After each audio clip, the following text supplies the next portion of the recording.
तर मुख्यमंत्री माझी लाडकी बहीण योजनेच्या 23व्या हप्त्याचं वितरण आता जवळपास पूर्णत्वास आलेलं आहे। पात्र लाभार्थी महिलांच्या खात्यावर 1500 रुपये हे जमा करण्यात आलेले आहे। जवळपास त्याच महिलांना हे पैसे मिळाले ज्या महिलांना मार्च आणि एप्रिलचा हप्ता हा जमा करण्यात आलेला होता। त्यानंतर ज्या महिलांची केवायसी चुकीची झाली होती त्यांना दुरुस्तीसाठी एक संधी देण्यात आली होती, पण दुरुस्ती करून सुद्धा 80 लाख एवढ्या महिला अपात्र ठरलेल्या आहेत। तर त्यांना पुन्हा एक संधी देण्यासाठी ज्या महिलांनी केवायसी केलीच नव्हती अशा महिलांसाठी एक संधी पुन्हा उपलब्ध करून देणार असल्याची माहिती राज्याचे मुख्यमंत्री देवेंद्र फडणवीस साहेब यांनी दिली होती। तर आता सर्वात महत्त्वाचा मुद्दा आहे की 24वा हप्ता हा कुणाला मिळणार। तर 24वा हप्ता हा कुणाला मिळणार या संदर्भातली माहिती आपण समोरच्या अगदी थोड्याशा व्हिडिओमध्ये पाहणार आहोत।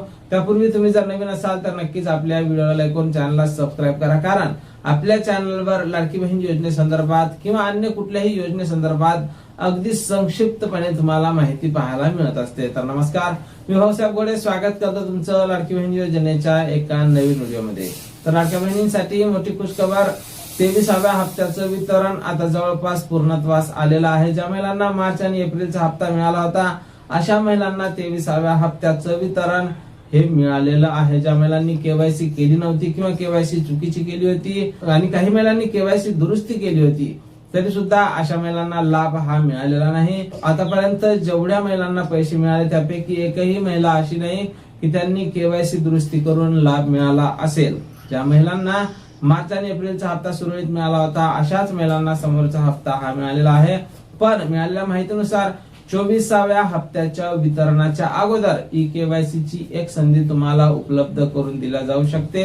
लाडकी बहीण योजनेच्या पोर्टलवर केवायसी उपलब्ध करून देण्यासाठी आम्ही वारंवार सरकारला विनंती करत आहोत आणि त्या संदर्भात विचारणा सुद्धा करत आहोत। आणि 24वा हप्ता आता कुणाला मिळणार, तर लाडकी बहीण योजनेच्या पोर्टलवर जर केवायसीचं ऑप्शन हे तुम्हाला उपलब्ध करून देण्यात आलं तर ज्या महिला केवायसी पुन्हा करतील त्या महिलांना पुन्हा 24व्या हप्त्याचं वितरण हे होणार आहे। आणि नेहमीप्रमाणे आपण नोव्हेंबर डिसेंबर मध्ये पाहिलं, त्या अगोदर मागच्या वर्षी जून जुलै मध्ये पाहिलं, आता यावेळेस सुद्धा ज्या महिलांचा लाभ हा पेंडिंग राहिला असेल अशा महिलांना समोरचा लाभ हा मिळत नसतो। पण तुम्ही जर पुन्हा केवायसी दुरुस्ती केली किंवा ज्या महिलांनी केवायसी केलीच नव्हती अशा महिलांनी जर ई केवायसी केली तर तुम्हाला निश्चितच जून महिन्याचा लाभ हा मिळू शकतो। या हप्त्यावर आम्ही बारीक लक्ष ठेवून आहोत, वारंवार या संदर्भात विचारणा करत आहोत। जशी काही नवीन माहिती नवीन अपडेट आपल्याकडे उपलब्ध होईल सर्वप्रथम त्या संदर्भातला व्हिडिओ तुम्हाला आपल्या चॅनलवर पाहायला मिळेल। त्यामुळे तुम्ही जर नवीन असाल